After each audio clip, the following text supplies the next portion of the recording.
Ruth Amadine is here with us this morning. Good morning, Ruth. Good morning, Oloa Kayode. You're looking nice. I knew I was going to wear a shade of black, so I had to do the same thing myself. Yeah, that's true. Yeah, and I always did not wear black today. You can imagine. Anyway, so you hear what I just said. The conversation we just had now about a Nigerian Patience Gold who trafficked 4 teenage girls to Ghana and got them into the sex job. They were even one of them was infected with HIV, took her away from where people know her because they knew she had the disease already, took her somewhere else to start. To continue, yes. Took her somewhere else to continue. So anybody she had whatever with. Unprotected. Well, obviously. Everything will not be protected.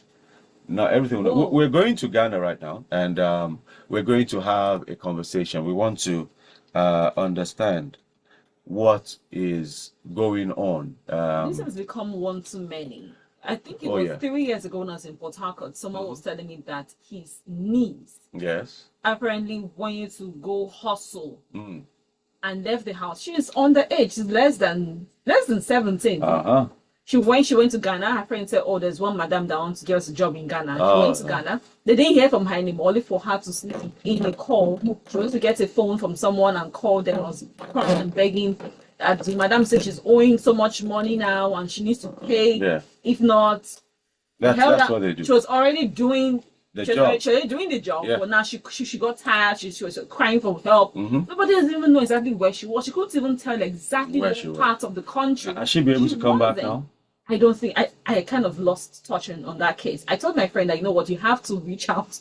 First of all, the Women Affairs Ministry, and from there you need to get across to Welfare Board and take, if you can escalate the matter to even NIDCOM. Let us get the matter sorted. And I think that's part of what we'll be having. That's part of the conversation we'll be having today because we're being joined by Chief Callistus E. I hope I got the name right. I miss that name every time. I mispronounce it every single time. He's the chairman, Board of Trustees of Nigerian Diaspora Organization in Ghana. And he's also the founder of Rescue Life Foundation International. He's played a key role in all this, and that's why we are bringing him to have a conversation with us today. Chief, good morning, Chief Callistus. Good morning to you and good morning to your listeners. How is Ghana this morning? Ghana is always calm. Yeah. And we can claim that Lagos is always calm, so we can claim that. So we're anyway, let's get into the conversation. The story I just read right now about a lady called Patience Gold who was sentenced in Takwa. Are you aware of that story?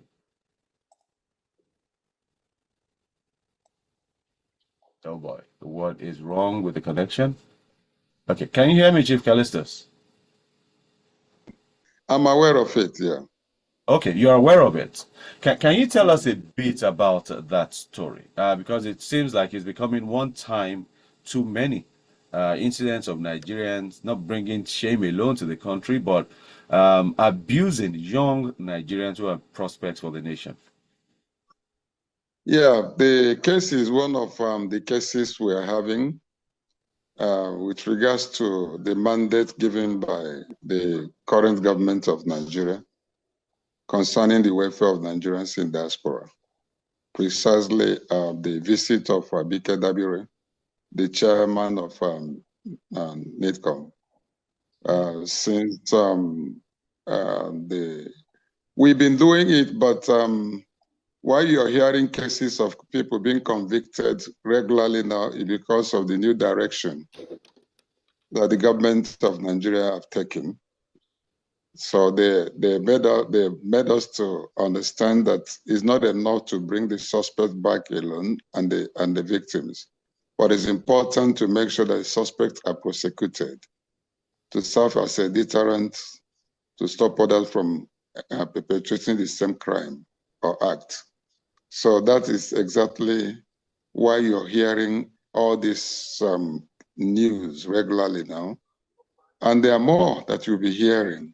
With regards to the particular case in question, is a case of the same Nigerians and their attitude, where she brought Nigerians into Ghana, engaged them, exploited them for her own personal benefit, engage them into having sex with men, and she collects the money without treating them, without caring about their welfare. Some of them are fed, malnourished. These girls don't sleep. They are traumatized. They are locked up within a place. They have no access to telephone to call anybody. They sent land guards and mature men to guide the environment where these girls are just in prison. They are kept like people who are in prison, and men are sent to come and sleep with them there, pay money, and go. You go there, you can see more than 50, 20, 30 men that have lined up waiting to go for their own turn. For our underage girls, of course, the benefit is not coming to them. Of course, they have no option. Of course, they sleep with them with condom and without condom. If you want to sleep with condom, the madam will charge you differently. If you want to sleep without condom, she will charge you differently. Wow. So that is what they do. And that is what have been under menstruation. They are meant to use cotton wool to block their private part. And men are allowed to sleep with them under the period when they're having their menstruation. That is how barbaric this act is. That is how this act is. What these people have been doing to our This goes on regularly in Ghana. It's on daily basis. It's on daily basis. Evening, afternoon, they don't sleep.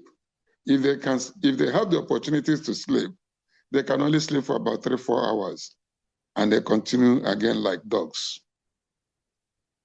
Wow. So you said this is one of many cases. So far, how many cases have been prosecuted in Ghana as we stand? If you have the number at the tip of your fingers.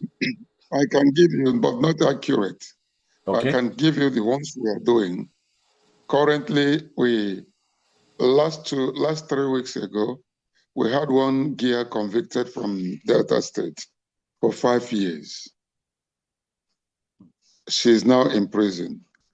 Last 2 weeks, we have another young guy from Enugu State convicted for 9 years. A male? And we have a male, and we have the girlfriend of the wife, so-called wife, from Benue State convicted for 9 years. We have also a Ghanaian guy who comes to Nigeria and bring Nigerian girls and exploit them for the same purpose. He was also convicted for 10 years. And we also have another one, which is the recent one that was convicted for 20 years. And before then, we've already had over 8 or 11 or 8 of them that have been convicted that are Nigerians, and also another 2 Ghanaians that have also been convicted. We also have ongoing cases in different regions, of which this 20 years, this last case was tried outside Accra, and the victims were kept for prosecution. By the grace of God, we'll be repatriating. We'll be sending back, sorry, not repatriation. We'll be sending back the victims back to Nigerian government, either today or tomorrow. That's the 4 girls, the 4 young girls that were brought to Ghana. So I mean, when I saw this story, I haven't lived in Ghana. I understand the location of Takwa. So knowing that it is more like a Port Harcourt, you have a lot of expatriates and people who are into mining there. It means that these ladies were thoroughly exploited. Up until now, and I thought it was more centered around Accra. So it means that we have this being perpetrated in other parts of the country in Ghana, not just Accra. To call Takwa Port Harcourt, you are talking about the mining site around Katina, not Port Harcourt. You're talking about taking this to the inside the bush. Okay, that makes more sense. Like the mining site in Zamfara and go. Yes, Zamfara area. So you look at that thick forest where the children will not even know their way out. Even if they escape, They are mature men. Before they get to the major road, they will go apprehend them and take them back to shelter. And now cancel every money they have paid and make them to start serving afresh as if they were brought from that very day. So this is where the kind of place they keep our children. And in such places, they will not have access to medical, they will not have access to their life. Some of the areas don't have electricity. They are meant to stay there.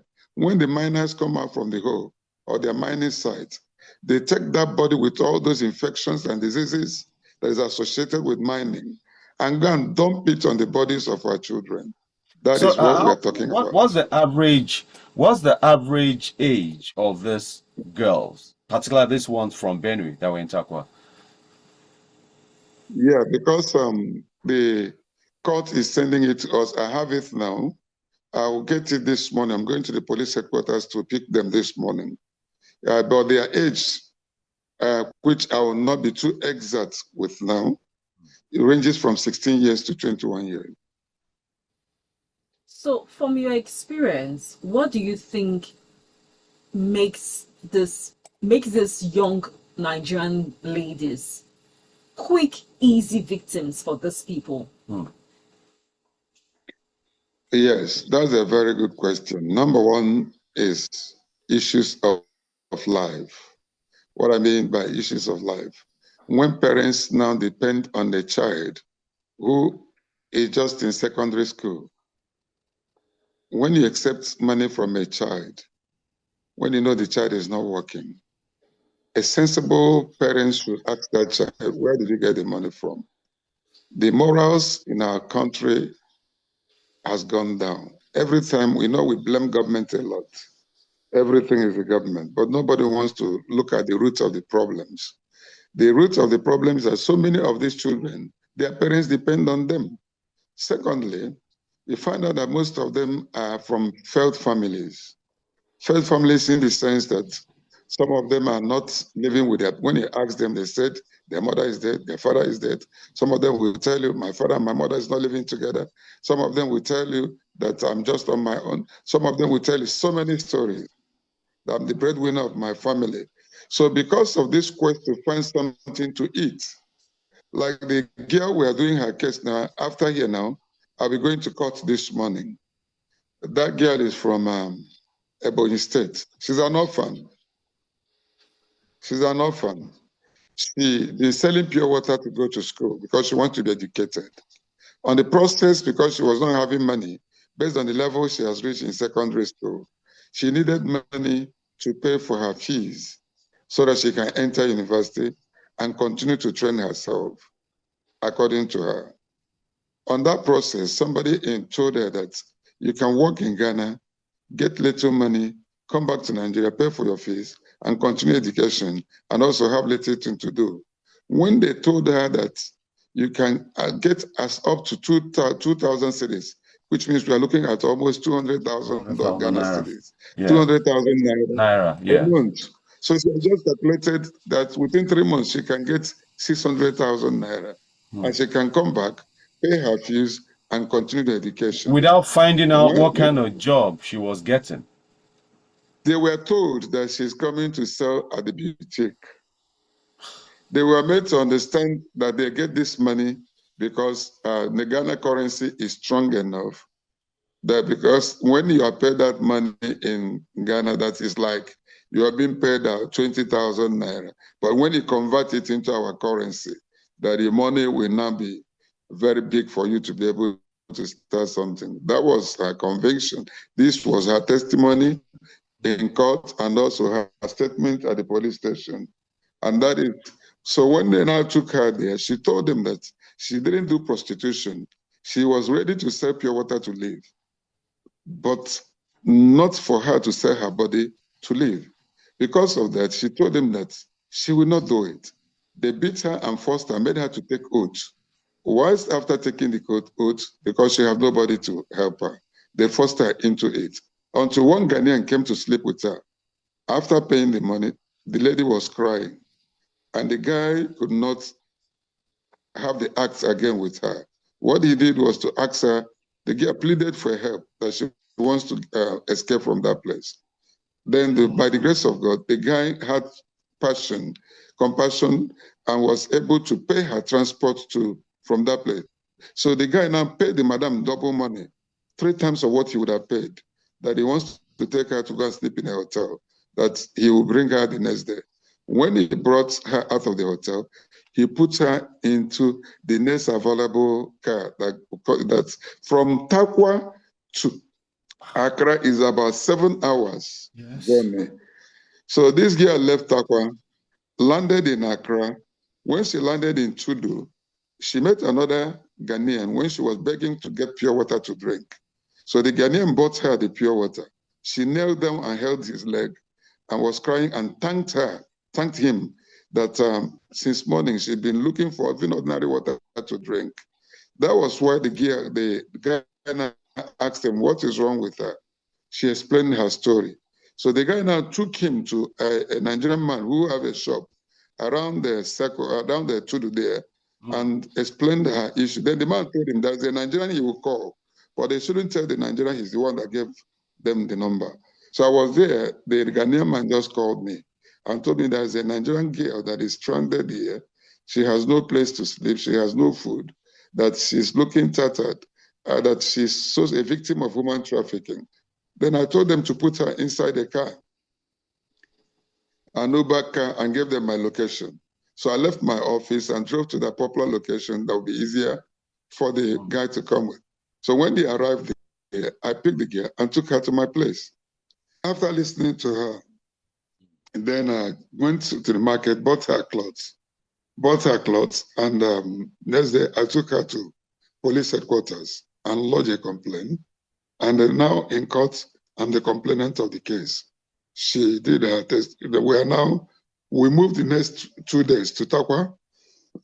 And on that process, we were able to rescue another 27 Nigerians. Wow. All right, Chief, we'll need to let you go, but we'll ask you one more question, but that will come up after this break. Do take some time to get some water yourself. We'll be right back. Listeners, do not go anywhere. So much is happening in Ghana. Be careful. Don't believe everything you hear. Welcome back to the studio right here at Lagos Talks 91.3 FM. The idea of this interview was to go about a 15-minute interview so we could get you listeners to contribute. I see the phone lines are buzzing. You want to ask questions. I've seen at least one voice note that I might need to play, maybe read 1 or 2 messages as well. But before we bring this home, Ruth. I do hope you're still with us. Yeah, if Callistus is still here with us. Please, from your experience, welcome back. From your experience, what's the route? How do they bring these people, smuggle them, or bring them into Ghana? Do they usually have the documents? Do they not? And what routes? Because usually there's only going to be one particular route that these people always take. Okay. All right. What routes they take, and what do you think your recommendations are for Nigerian government to be able to stop, or let's say, I can't say stop, reduce this thing drastically? What steps should be taken? Because it is horrible. Thank you so much. They pass through our roads, they pass through our securities, they pass through our borders. It is our own transport companies that brings them. They don't trek with leg to Ghana. I've always made this recommendation. So many places they called me to speak. We all of us understands the traveling point when it comes to issue of movements within the West African state.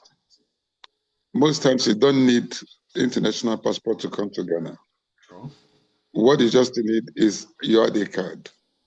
And it is even cheaper for you to travel without card, without passport, than for you to travel with passport. Irony, yes. Because they will even make it difficult for you to travel with passport. So they prefer people who are not traveling with passport that will pay them money and cross because of how porous our borders have been. Now, if you get to Seme, you find out that you can enter Okada and cross over to Benin Republic without anybody asking you about your documentation. And within that Nigerian border, everybody is treated as if it's going to We're having challenges with the network, and can you still hear us, Chief Callistus? Chief Callistus, are you there with us? The network is acting up right now, and we'll try and get him back. And once we do, we will continue with our conversation. This is Lagos Talks 91.3 FM, and we will might need to wrap up the show right now because one, I need to just quickly respond to that, but the network is acting up. That has been Chief Callistus E. I hope I got the name right this time. He's the Chairman, Board of Trustees of Nigerian Diaspora Organization, Ghana, and is the founder of Rescue Life Foundation International. You heard the numbers he doled out. One person pleaded to a client who got decided to use, brought her to Accra, and that client, through that, got to Rescue Life Foundation, and they went back to Takwa and got 27. Yes, that is just one location. That is one madam, not other people. And that is what, well, unfortunately, a lot of Nigerians are exposed to. That's the sad truth, a lot of Nigerians. But while we wrap this up, I know you really want to speak. Okay, while we wrap this up, and we'll just play some voice notes because Chief Callistus, are you back with us? Okay, the network is still acting up, so we need to drop that conversation with him. We'll reach out to him some other time to give us to bring us up to speed. We wanted to know which cases are there so that we could follow up. The idea of this is to let Nigerian parents know that your children that tell you they're going there, there is work. You know, I have said this countless times that yes, Ghana is more peaceful. I mean, Accra at least is more peaceful than Lagos. It's more orderly than Lagos, but life is not cheaper in Accra. Life is not better in Accra. And whenever you say this, Nigerians tell you, but they have electricity. Yes.